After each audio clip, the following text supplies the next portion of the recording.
L'huissier m'a fourré une épaisse enveloppe entre les mains avant de tourner les talons sans un mot. Je l'ai déchirée sur le perron. Ce n'était pas une amende. C'était une assignation en justice, déposée par mes propres parents. Ils me réclamaient 2 millions d'euros. Selon le document, j'aurais volé mon entreprise à mon frère, Didier, anciennement Derek. Ils exigeaient que je leur cède 50% de mes parts et que je démissionne immédiatement.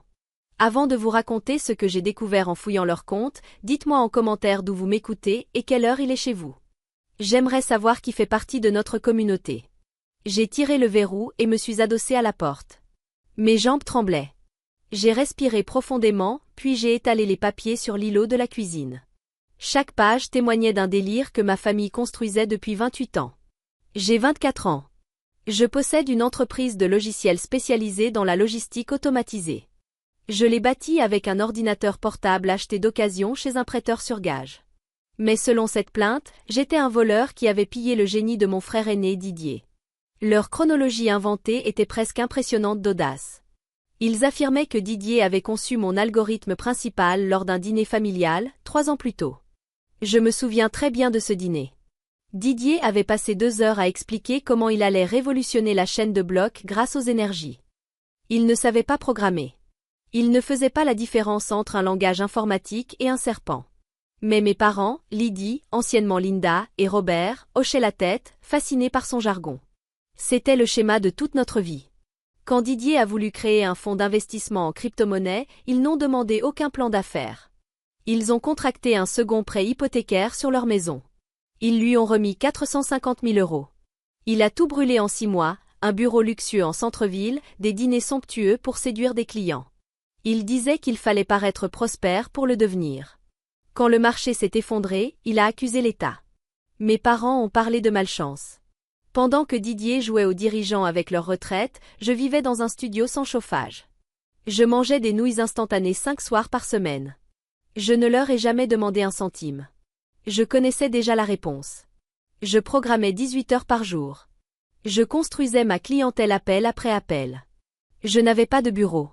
J'avais un placard et une connexion Internet empruntée au café du dessous. En lisant leur exigence de 50% de mon entreprise, j'ai compris quelque chose qui a transformé ma peur en colère glaciale. Ce n'était pas seulement de l'avidité. C'était une question de survie. Mes parents n'étaient pas seulement injustes. Ils étaient désespérés. Ils avaient misé toute leur existence sur l'enfant prodige. Ils avaient versé chaque économie, chaque espoir, chaque part de leur patrimoine dans Didier. S'il était un échec, alors ils étaient ruinés. Ils n'avaient plus rien. Leur retraite serait misérable parce qu'ils avaient parié sur le mauvais cheval. Psychologiquement, ils ne pouvaient pas affronter cette vérité. Ils ne pouvaient pas se regarder dans un miroir et admettre qu'ils avaient jeté un demi-million d'euros au feu. Alors ils ont inventé une nouvelle réalité. Dans leur esprit, Didier devait être un génie. Et si un génie était fauché, c'est forcément que quelqu'un lui avait volé son talent. Ce quelqu'un, c'était moi. Ils ne me poursuivaient pas pour devenir riche. Ils me poursuivaient pour justifier leurs mauvaises décisions. Ils s'enfermaient encore plus dans leur illusion, car l'alternative était d'admettre qu'ils avaient détruit leur propre vie. Je me suis arrêtée sur la signature au bas de l'attestation. L'écriture de ma mère. Elle jurait m'avoir vu prendre des notes pendant que Didier parlait. C'était faux. Mais pour elle, c'était une bouée de sauvetage. Je n'ai pas pleuré. Un calme étrange m'a envahi. Ils voulaient la guerre ? Très bien. J'ai pris mon téléphone et composé le numéro de ma mère. Je voulais leur laisser une dernière chance de reculer avant de réduire leur fantasme en cendres. J'ai posé le téléphone sur le plan de travail et activé le haut-parleur. Mes mains étaient stables. La peur avait disparu, remplacée par une lucidité froide. Je n'appelais pas pour supplier. J'appelais pour leur offrir une ultime porte de sortie avant qu'ils ne se précipitent dans le vide. Lydie a répondu dès la première sonnerie. Sa voix n'était pas colérique. Elle était terriblement calme, le ton d'un parent réprimandant un enfant qui a dessiné sur les murs. Elle m'a dit d'arrêter d'être dramatique. Il ne voulait pas me détruire. Il voulait seulement ce qui était juste. Elle a ajouté que Didier avait la générosité de me proposer une indemnité si je quittais mon poste de directeur général. Je l'ai coupé. Je lui ai rappelé que j'avais écrit chaque ligne de code de cette plateforme. Que Didier ne savait même pas ouvrir une console de développement, encore moins concevoir une architecture logicielle. Je lui ai donné une chance. S'ils retiraient la plainte avant 17 heures, je ne déposerais pas de recours pour procédure abusive. Elle a ri. Un rire sec, méprisant. Elle a dit que mes souvenirs étaient erronés. Que tout le monde savait que je n'étais que le secrétaire, la paire de mains qui transcrivait le génie de Didier. Puis elle a lâché la bombe. Ils avaient retrouvé le contrat. Mon sang s'est glacé. Il n'y avait aucun contrat. Il n'y en avait jamais eu. Je lui ai demandé de quoi elle parlait. Elle m'a dit de vérifier mes messages. Quelques secondes plus tard, une photo est apparue sur mon écran. Je l'ai fixée, incrédule devant l'absurdité de ce que je voyais. Une serviette en papier de bar, tachée d'un cercle brun de whisky. Dessus, 3 rectangles grossiers reliés par des flèches. Un schéma qu'un enfant de 5 ans aurait pu dessiner. Sous le dessin, en grosses lettres maladroites, on pouvait lire. Didier possède 50%. Catherine fait la programmation. Et en bas, une signature. La mienne. Ou plutôt une imitation grossière, comme si quelqu'un avait répété mon nom 10 minutes avant d'appuyer trop fort sur le stylo. J'ai agrandi l'image.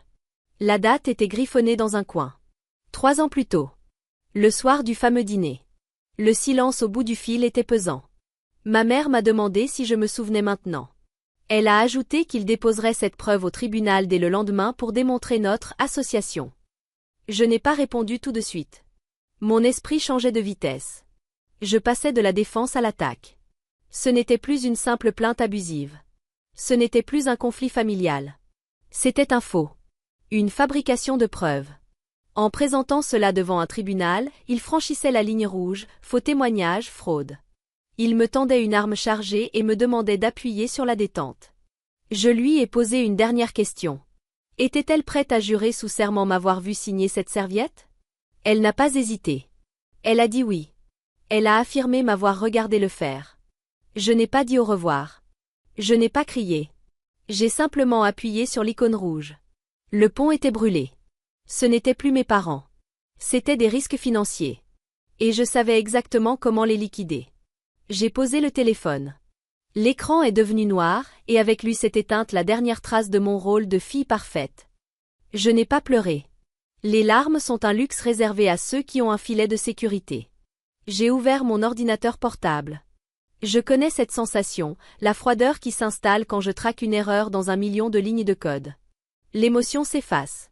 Il ne reste que le calcul.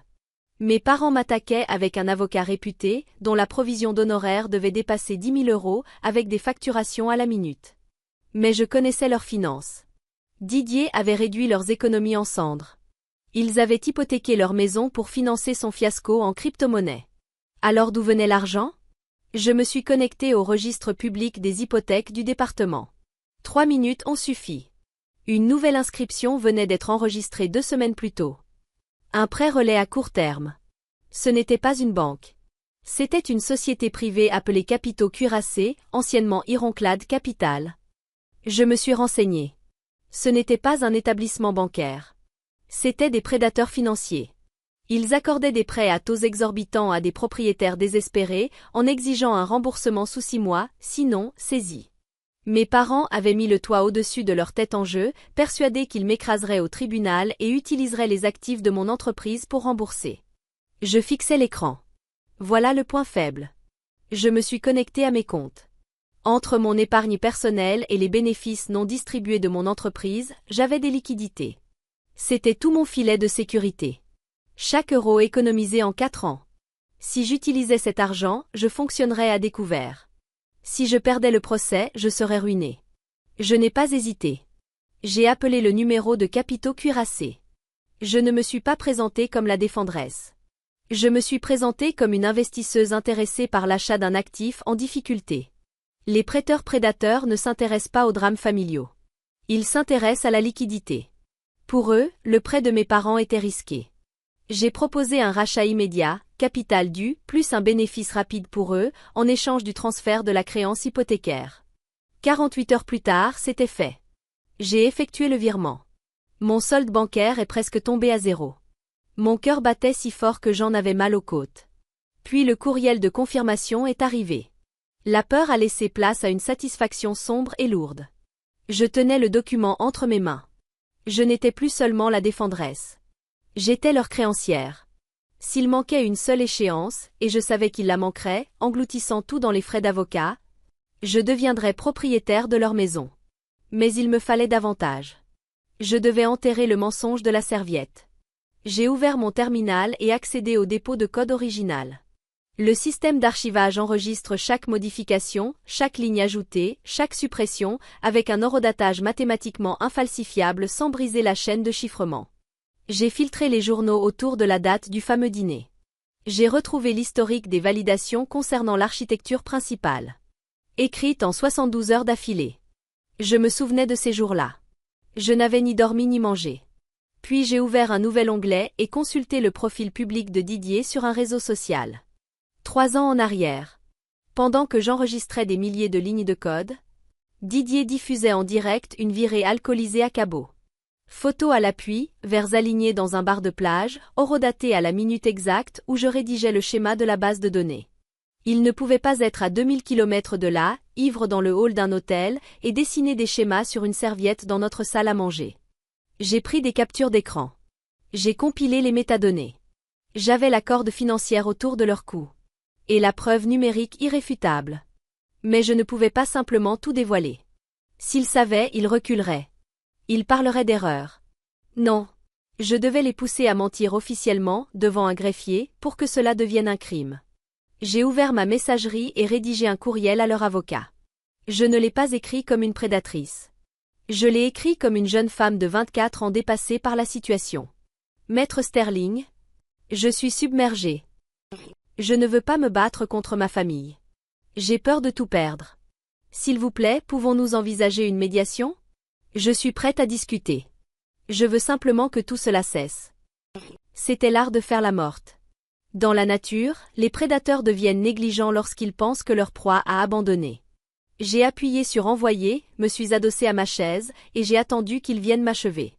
La salle de réunion sentait le café froid et la suffisance. Mes parents, Lydie et Robert, étaient assis d'un côté de la table en acajou, comme des souverains tenant audience. Didier trônait entre eux, penché en arrière, avec un sourire suffisant qui me donnait la nausée. Leur avocat, Maître Sterling, portait un costume qui valait plus que ma première voiture. Il tapotait son stylo contre un bloc-notes, l'air ennuyé. J'étais seule. Je n'avais amené personne. Je voulais qu'il me croie isolée. Fragile. Nous sommes heureux que tu reviennes à la raison, Catherine, dit mon père d'un ton faussement paternel. Nous ne voulons pas te faire de mal. Nous voulons seulement que Didier récupère ce qui lui revient. Maître Sterling fit glisser un document vers moi. Un protocole d'accord. Il prévoyait la cession de 50% de mes parts à Didier et son installation comme co-directeur général. À côté reposait la photo de la serviette, leur prétendue pièce maîtresse. Je gardais les yeux baissés. Avant de signer, j'ai besoin de comprendre. Didier, comment as-tu conçu l'architecture? Plus précisément le protocole de synchronisation chiffrée du serveur central? C'est la partie la plus complexe. J'ai toujours du mal à l'expliquer aux investisseurs. Didier se redressa. Il lança un regard à Sterling, puis à nos parents. C'était son moment. Il s'éclaircit la gorge. Honnêtement, Catherine, ça m'est venu naturellement, dit-il avec l'assurance artificielle d'un homme qui regarde trop de conférences inspirantes en ligne. Je savais qu'il fallait une logique de chaîne de blocs pour valider la logistique. Le protocole chiffré est en fait une validation décentralisée du registre. Je te l'ai dessiné sur la serviette parce que tu ne visualisais pas les nœuds. J'acquiesçai lentement. Donc tu as conçu ce protocole chiffré basé sur la chaîne de blocs le 12 novembre, il y a 3 ans. Exactement, répondit-il. Et tu l'affirmes officiellement? Oui. Maître Sterling me regarda avec impatience. Mademoiselle Mitchell, est-ce pertinent? Nous avons la serviette. Oui, répondis-je calmement. J'ai sorti mon ordinateur portable et l'ai tourné vers eux. Parce que ce protocole de synchronisation chiffrée n'existe pas. Je viens d'inventer ce nom il y a 30 secondes. Le système utilise une base de données SQL standard. L'air quitta la pièce. Didier resta figé, la bouche entr'ouverte. Mais ce n'est pas le vrai problème, repris-je, laissant tomber la peur comme un serpent abandonne sa peau. Le vrai problème, c'est la chronologie. J'appuyai sur une touche. 2 fenêtres apparurent côte à côte sur l'écran du projecteur que j'avais discrètement branché. À gauche, l'historique des validations du dépôt de code, le registre numérique infalsifiable. À droite, le profil public de Didier. Voici le dépôt de code, dis-je en montrant les horodatages. Le noyau principal a été écrit en 72 heures, du 11 au 14 novembre. Des milliers de lignes, horodatées à la seconde. Je pointai l'autre côté. Et voici le profil de Didier. 12 novembre. Localisation, Cabo San Lucas. Une vidéo le montrait en train d'enchaîner les verres dans un bar nommé Al Squidro.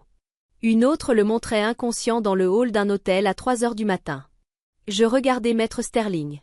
À moins que Didier n'ait découvert comment coder des algorithmes complexes par télépathie depuis une station balnéaire mexicaine, alors qu'il était ivre au point de perdre connaissance, il ment.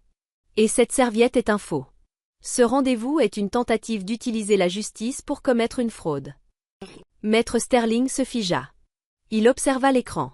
Puis la date sur la photo de la serviette. Puis Didier, dont le visage virait au gris. Il ne cria pas. Il ne protesta pas. Il referma simplement son dossier d'un claquement sec qui résonna comme un coup de feu dans la salle silencieuse. Il se leva et saisit sa mallette. « Maître Sterling » demanda ma mère d'une voix tremblante. « Où allez-vous » Sa réponse fut glaciale. « Je me retire immédiatement de ce dossier. Je ne me rendrai pas complice d'un faux témoignage. Ne contactez plus jamais mon cabinet. » Il est parti. La porte s'est refermée dans un déclic sec, écrasant la pièce sous un silence lourd. Catherine, balbutia mon père, le visage rouge. Nous pouvons expliquer. Didier s'est simplement trompé dans les dates. Stop, dis-je. Je n'ai pas terminé. Je fis glisser un document unique sur la table. La cession hypothécaire. Vous n'avez plus d'avocat, déclarai-je calmement. Mais vous avez une créancière. Mon père lut. La confusion se transforma en horreur. Vous avez contracté un prêt relais à taux exorbitants pour financer ce procès, repris-je. Vous avez mis la maison en garantie. Vous avez parié que vous pourriez me voler mon entreprise avant l'échéance. Je me penchai vers eux. J'ai racheté la dette. Je détiens la créance. Et puisque vous êtes en défaut depuis ce matin, vous avez payé un avocat qui vient de vous abandonner, j'exige le remboursement immédiat. Ma mère porta la main à sa bouche. Tu possèdes notre maison ? Je possède la dette, corrigeai-je. Et puisque vous ne pouvez pas payer, vous avez 30 jours pour quitter les lieux. Je rassemblai mes affaires et sortis, l'adrénaline me brûlant les veines. J'avais gagné. Mais les animaux acculés ne réfléchissent pas. Ils mordent. Près des ascenseurs, j'entendis la porte de la salle claquer. Catherine. Didier me projeta contre le mur. Il ne cherchait pas à me blesser. Il cherchait à m'effacer. Il saisit mon poignet et tenta de forcer mon pouce sur mon téléphone. Déverrouille-le. Supprime les sauvegardes en ligne. Il tordit mon bras, paniqué, hystérique. La violence désespérée de quelqu'un qui vient de perdre tout contrôle. Soudain, une main massive agrippa l'arrière de son col. Ça suffit, monsieur Vance. L'agent de sécurité que j'avais engagé quelques jours plus tôt le plaqua au sol et lui attacha les poignets avec des liens de contention. Vous êtes retenu pour agression, déclara-t-il d'un ton calme. La police est en route. Didier sanglotait lorsqu'on l'a emmené. Les caméras avaient tout enregistré. Il a plaidé coupable. Fraude. Faux témoignage. Agression. 18 mois de prison. Mes parents ont perdu la maison. Je ne l'ai pas gardée. Je l'ai vendue et j'ai utilisé le produit pour créer un fonds de bourse. Des ordinateurs portables et un accès à Internet pour des étudiants en ingénierie qui construisent leur avenir à partir de rien. 3 mois plus tard, les procédures étaient abandonnées. Les ordonnances d'éloignement étaient définitives. Le vacarme s'était tu. J'ai ouvert le dossier intitulé Preuves. Puis je l'ai supprimé. Je n'avais plus besoin de justification. J'ai refermé mon ordinateur et regardé la ville par la fenêtre. Pour la première fois, l'avenir m'appartenait. Et vous ? Avez-vous déjà dû devenir le méchant dans l'histoire de quelqu'un pour simplement survivre ?